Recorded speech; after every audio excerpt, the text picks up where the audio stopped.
வாழ்க வையகம், வாழ்க வையகம், வாழ்க வளமுடன். குரு வாழ்க, குருவே துணை. குருவின் மலரடி போற்றி.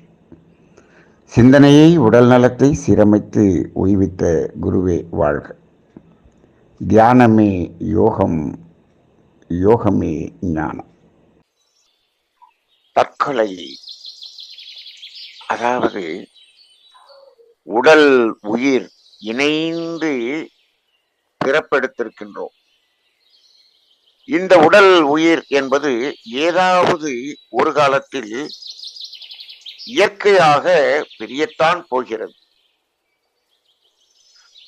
அப்படி பிரிந்தாலும் அந்த இணைப்பினுடைய நோக்கம் நிறைவேறும் வரை மீண்டும் ஒரு உடலோடு இணைப்பாகி தொடர்ந்து கொண்டுதான் இருக்கிறது என்பதுதான் இந்த மனித வாழ்க்கையினுடைய தத்துவமாக இருக்கிறது. அப்படி இருக்கக்கூடிய ஒரு நிலையிலே நமக்கு கொடுக்கப்பட்டிருக்கக்கூடிய, நமக்கு கிடைத்திருக்கக்கூடிய இந்த உடல் என்ன நோக்கத்திற்காக இந்த உடல் நமக்கு கிடைத்தது? இந்த உடல் நமக்கு கிடைத்தது என்று கூட நாம் சொல்ல முடியாது. இந்த உடலை எங்கிருந்தாவது வாங்கி கொண்டு வந்தோமா? இல்லை யாரேனும் இந்த உடலுக்குள்ளாக வந்து நம்மை திணித்து விட்டார்களா என்று சிந்தனை செய்து பார்த்தோம் என்றால் அப்படியும் இல்லை. அம்மாவனுடைய கருவறையிலே கருவாக உருவாகிய நாம் இந்த கர்ம வினையை கழிப்பதற்கு உதவி செய்வதற்காக இந்த உடலை நாம் தான் கட்டி நாம் இந்த உடலோடு பிறந்திருக்கிறோம். இந்த உடலை உருவாக்கியதே நாம். ஆனால் அந்த உடலை நானே பிரித்து விடுகிறேன் என்று சொல்லக்கூடிய ஒரு செயல் இந்த தற்கொலை.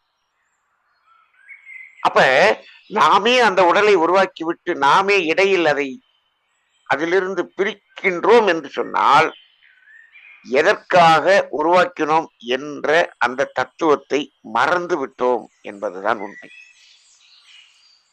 ஆனால் இது இயல்பாக எல்லோருக்கும் நடக்கிறது. வினைப்பதிவாம் சுமையை விடுத்து தூய்மை வரவே நினைவாய் உடல் எடுத்தேன், நிலம் மீது விழுந்த பின்னே எனை மறந்தேன், எந்தன் வினை மறந்தேன் என்ற மகர்ஷியினுடைய பாடல் இருக்கிறது.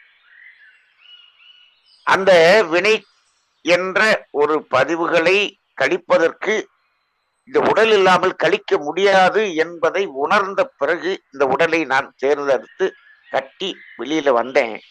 ஆனால் இங்க என்ன பண்ணிட்டோம்? அந்த வினை என்பதையே மறந்து விட்டோம். அப்படிதான் எல்லோருடைய வாழ்க்கையும் இருக்கிறது. இங்கு வந்த பிறகு வினைப்பதிவை கழிப்பதற்காக வாழக்கூடிய மனிதன் வினைப்பதிவை ஏற்றும் வேலையை செய்து கொண்டிருக்கிறான் அல்லவா? அப்படி செய்ய போகும்பொழுதுதான் இப்படியான நிகழ்வுகள் எல்லாம் நடந்து கொண்டிருக்கிறது. அப்ப அதை மறந்தாலும் அதை நமக்கு நினைவூட்டி அதை உணர்த்த வேண்டிய ஒரு பொறுப்பு யாரிடம் இருக்கிறது என்று சொன்னால் பெற்றோர்களுக்கும் இந்த சமுதாயத்துக்கும் குருமார்களுக்கும் இருக்கிறது. அவர்கள் அதற்காகத்தான் இதை உணர்த்துகிறார்கள். அதனால இந்த சமுதாயத்துக்கு ஆன்மீகத்தில் எந்த பாடத்தை கற்றுக் கொடுக்கிறோமோ இல்லையோ, இந்த வாழ்க்கை தத்துவம், வாழ்வின் நோக்கம் என்ற 2 தத்துவங்களை மட்டுமாவது எல்லோருக்கும் கற்றுக் கொடுக்க வேண்டும். ஆரம்ப கால பள்ளி பருவத்திலேயே இந்த வாழ்வின் நோக்கத்தையும் வாழ்க்கையின் தத்துவத்தை மட்டுமாவது கற்றுக் கொடுக்க வேண்டும். எல்லா கோவில்களிலும் இந்த வாழ்வின் நோக்கமும் வாழ்க்கை தத்துவமும் எப்பொழுதும் அங்கு பேசப்பட்டு கொண்டே இருக்க வேண்டும், சொல்லப்பட்டு கொண்டே இருக்க வேண்டும். இது நமக்கு அந்த ஞாபகத்திலிருந்து மாறாமல் இருக்கக்கூடிய அளவுக்கு இந்த தத்துவம் செல்ல வேண்டும். இப்போ இதை விடுத்து சாதாரணமாக பொருளீட்டுவதும் இந்த உலக இயலில் தற்காலிக சுகத்துக்காக வாழ்வதும் என்பதுதான் வாழ்க்கை என்று அதில் போய் வாழ்ந்து கொண்டிருக்கக்கூடிய மனிதன் அதில் ஏதாவது ஒரு தொய்வு வரும் பொழுது, அதில் ஒரு இடர்பாடு வரும் பொழுது, அது நடக்கவில்லை என்ற ஒரு நிலை வரும் பொழுது என்ன செய்து கொள்கிறார்? இப்படி தற்கொலை என்ற ஒரு நிகழ்ச்சிக்கு சென்று விடுகிறார். இது ஒரு பெரிய அறியாமை, ஒரு பெரிய அறியாமை.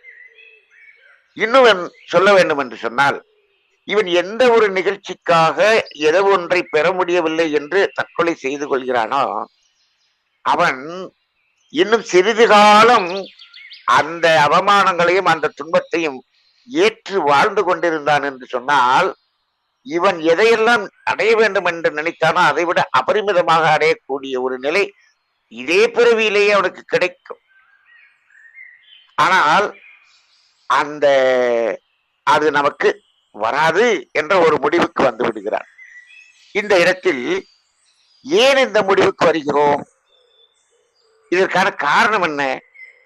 ஏன் இந்த ஒரு நிகழ்வில் நாம் தோய்வடைந்தோம்? இது நமக்கு ஏன் நடக்கவில்லை என்று ஆராய்ந்து பார்த்தால் இதற்கும் நமக்கும் பெருத்த அளவில் சம்பந்தம் இல்லை. இதில் நமது சஞ்சித கர்ம வினை என்ற கர்ம வினை என்று ஒன்றும் இருக்கிறது. அதுவும் ஒரு காரணமாக இருக்கிறது. நமது திறமையின்மை என்பது ஒரு காரணமாக இருக்கிறது. இது எல்லாத்தையும் விட இந்த சமுதாயத்தில் பிறரோடு ஒப்பிட்டு ஒப்பிட்டு பார்த்து வாழ்க்கையை அமைத்துக் கொண்ட ஒரே ஒரு காரணம்தான் இதற்கு முக்கியமான காரணமாக இருக்கிறது. சரி, அப்படியே எந்த நிகழ்வு வேணாலும் நடந்து போகட்டும். இப்பொழுது ஒரு பரீட்சையில் ஃபெயிலாகிவிட்டார், போகட்டும். மீண்டும் அதே பரீட்சையில் தேர்வாக முடியுமா முடியாதா? முடியும். இப்போ அது எப்படி என்று சொன்னால், இப்ப நம்ம கீழே விழுந்துட்டோம். கீழே விழுந்துட்டோன்னே அப்படியே இருக்கிறோமா, எந்திரிக்கிறோமா? கீழே விழுந்தோம், எந்திரிச்சிட்டோம், அவ்வளவுதானே. அதே மாதிரி அந்த தேர்வில் ஃபெயில் ஆனாரு, அடுத்து பாஸ் ஆக போறாரு. சரி, இன்று பொருளை இழந்தார், அந்த அடுத்து முயற்சி செய்து பொருளை பெறப் போகிறார். சரி, இந்த பெண்ணுக்கு கல்யாணம் பண்ண முடியவில்லை. உலகத்தில் பெண்ணே இல்லையா கல்யாணம் பண்ணுவதற்கு? அப்படி என்றால் நீங்கள் செய்து கொள்ளலாம். உலகத்தில் பெண்ணே இல்லை, இந்த ஒரு பெண்ணு தான் இருந்தது, அதுவும் எனக்கு கிடைக்கவில்லை என்று சொன்னார். சரி, ஆனால் இதுதான் என்று எல்லை கொட்டி கொண்டு தற்கொலை செய்து கொள்கிறார். இப்போ இந்த பெண்ணுக்காக தற்கொலை செய்து கொள்கிறவன் ஒன்றை யோசிக்க வேண்டும். நான் இவ்வளவு காதலித்து இவ்வளவு நேசித்து இந்த பெண் எனக்கு கிடைக்கவில்லை என்று தற்கொலை செய்து கொண்டிருக்கக்கூடியவர்கள் எல்லாம் அவர்களுக்கு என்ன நாம் காண்பிக்க வேண்டும் என்று சொன்னால், அப்படி நேசித்து கல்யாணம் பண்ணினவங்கள்ல பாதி பேர் டைவர்ஸ்ல போய் நிக்கிறாங்களேப்பா, அதை பார். அப்ப இந்த மாதிரி இதுக்காக உனது உயிரை நீ பிரித்துக் கொள்வதற்கு உனக்கு என்ன உரிமை இருக்கிறது? இது என்ன தேவையா? இதெல்லாம் வாழ்க்கையில் நடக்கக்கூடிய ஒரு சிறிய ஒரு நிகழ்வுகள், அவ்வளவுதான்.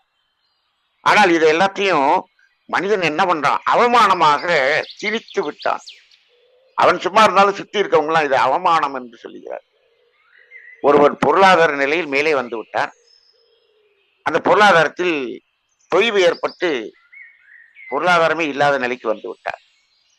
உடனே என்ன நினைக்கின்றான்? நாம் இந்த சமுதாயத்தில் இந்த உறவுகள் இருக்கக்கூடிய இடத்தில் இந்த மாதிரியான வாழ்க்கையை வாழ்ந்தோம் என்று சொன்னால் இந்த உறவுகள் எல்லாம் நம்மை அவமானமாக பேசட்டும். அவைகள் அவெல்லாம் அவமானமாக பேசினால்தான் நீ அடுத்து திரும்பவும் ஒரு முன்னேற்றமான வாழ்க்கைக்கு வருவாய். உனது குழந்தைகள் பெரிய முன்னேற்றமான வாழ்க்கைக்கு வரும். இந்த அவமானங்களை எல்லாம் தாங்கி தாங்கி தாங்கி இருந்து பாருங்கள், உங்கள் குழந்தைகள் அற்புதமான ஒரு வாழ்க்கைக்கு உயர்வுக்கு வரும். ஆனால் இவன் என்ன பண்றான்? இவன் தற்கொலை பண்றது இல்லாம குடும்பத்தோட குழந்தைகளையும் அதே நிலைக்கு இவனும் தள்ளுகிறான், அதையும் சேர்த்து தள்ளுகிறான். அறியாமை. நன்றாக பாருங்கள், அவமானங்களின் உச்சத்தில் வாழ்ந்தவர்கள் எல்லாம் அவர்களுடைய இறுதி காலத்தில் ஒரு அற்புதமான வாழ்க்கையை வாழ்ந்திருக்கிறார்கள். அவமானத்தில் வாழ்ந்த பெற்றோர்களுடைய வாழ்க்கை, அவருடைய குழந்தைகளுடைய வாழ்க்கை உயர்வான நிலைக்கு கொண்டு சென்றிருக்கிறது. அப்ப இந்த அவமானங்கள் என்பது கருமையத்தை தூய்மை செய்வதற்கான ஒரு அற்புதமான ஒரு காரணி என்பதை இந்த சமுதாயத்திற்கு நாம் சொல்ல வேண்டும். மகரிஷி அவர்கள் சாப்பாட்டுக்கே இல்லாத நிலைக்கு ஒரு இடத்துல வர்றார்.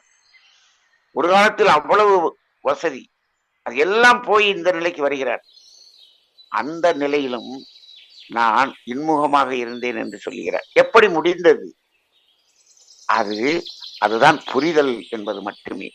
ஆக இந்த ஒரு தற்கொலை என்ற ஒரு எண்ணம் மனிதனுக்கு வராமல் இருக்க வேண்டும் என்று சொன்னால், இந்த உலகம் முழுவதும் ஒவ்வொரு தெருவுக்கு தெரு, வீட்டுக்கு வீடு, ஒவ்வொரு மனிதனுக்கு மனிதன் வாழ்வின் நோக்கம், வாழ்க்கை தத்துவம் என்பதை தெளிவாக உணரச் செய்ய வேண்டிய ஒரு பொறுப்பு இந்த ஆன்மீக ஆசிரியர்களுக்கு இருக்கிறது. அதன் அடிப்படையில் இந்த வாழ்க்கை தத்துவத்தையும் வாழ்வின் நோக்கத்தையும் உலகமெங்கும் கொண்டு செல்வோம். இந்த தற்கொலை என்ற ஒரு நிகழ்வு நிகழாமல் இருக்க நாம் இந்த சமுதாயத்துக்கு வழிவகை செய்து கொள்வோம். மகரிஷி அவர்கள் சொல்லுவார்கள், ஜீவசமாதி என்பது கூட ஒரு தற்கொலை என்று சொல்வார். அது என்ன என்று சொன்னால், உடலை பிரிக்கவில்லை, மனதின் இயக்கத்தை நிறுத்தி விடுகிறார்கள். அது கூட ஒரு தற்கொலை என்றுதான் சொல்லி, அதை நான் விரும்பவில்லை என்று ஒரு முறை அவர்கள் சொன்னார். அந்த அடிப்படையிலே இந்த தற்கொலை என்பது ஒரு அறியாமையின் உச்சநிலை. மயக்கத்தின் உச்சநிலையில் வாழ்ந்து கொண்டிருக்கக்கூடிய மனிதன் அறியாமையின் உச்சநிலையில் இதை செய்து கொண்டிருக்கக்கூடிய நிலை வருகிறது. இதை சமுதாயத்தில் தவிர்ப்போம். வாழ்க வளமுடன்.